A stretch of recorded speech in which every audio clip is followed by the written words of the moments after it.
प्रभात film production के banner तले एक होली गीत आप सबके बीच में प्रस्तुत है।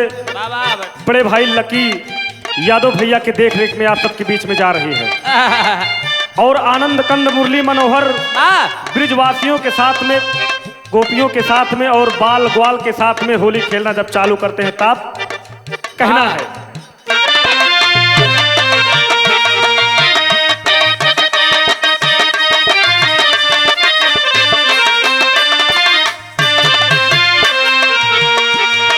खेलाई होली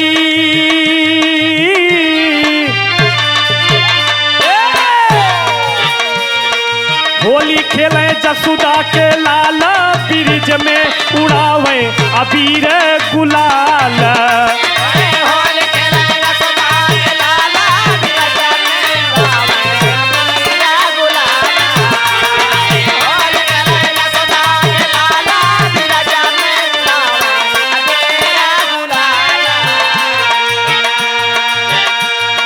लइका के संगवा में रंगवा उड़ावे लइकन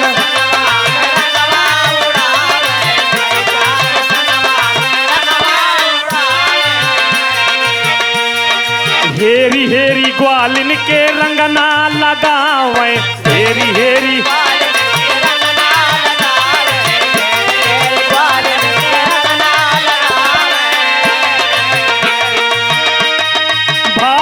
सखी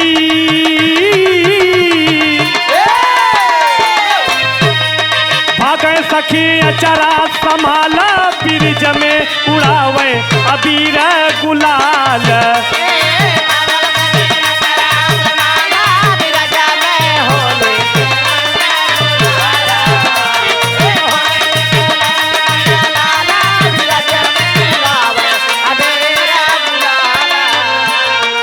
भगवान कन्हैया मुरली मनोहर अपने गोपियों के साथ में और बाल ग्वाल के साथ में जब होली और होली का त्योहार मनाते हैं और रंगना लेकर अबीर लेकर जब सबको रंग लगाते हैं, अबीर लगाते हैं, तब का माहौल कैसा है।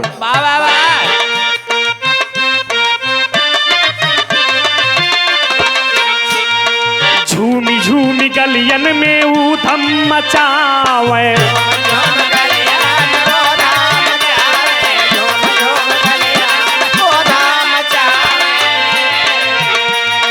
गीत चौपाल बाबू फगुआ सुनावे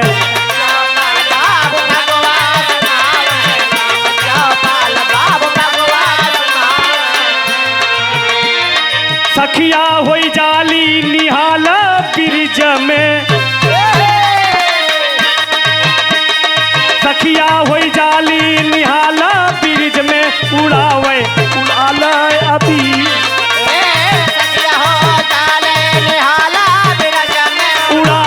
अबीर गुलाल।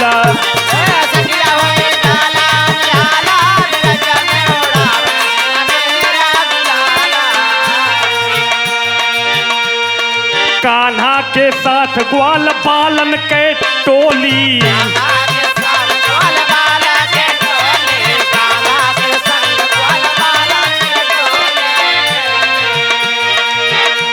मुरली मनोहर करते क्या है, इतनी बड़ी हुड़दंग मचाए हैं होली के चक्कर में। सब ग्वाल बाल का पकड़ के एकदम अबीर रंग लगावत हैं और गोपियां एकदम भागत हैं। कैसे? कान्हा के साथ ग्वाल बालन के टोली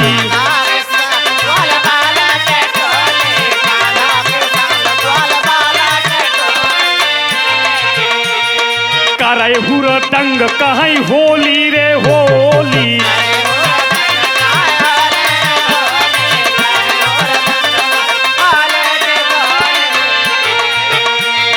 हो खेली भारी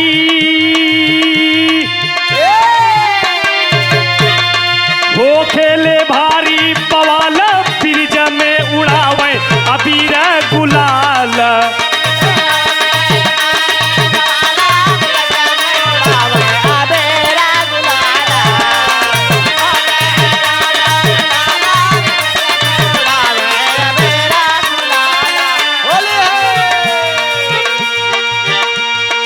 गुरु गणेश राम लाल प्रीतिया लगावे।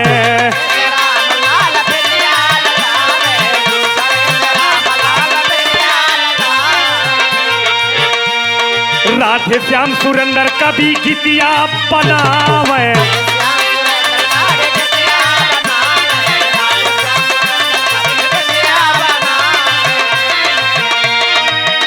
अरे गावे ले कुंदन कमाल सखी, अरे गावे ले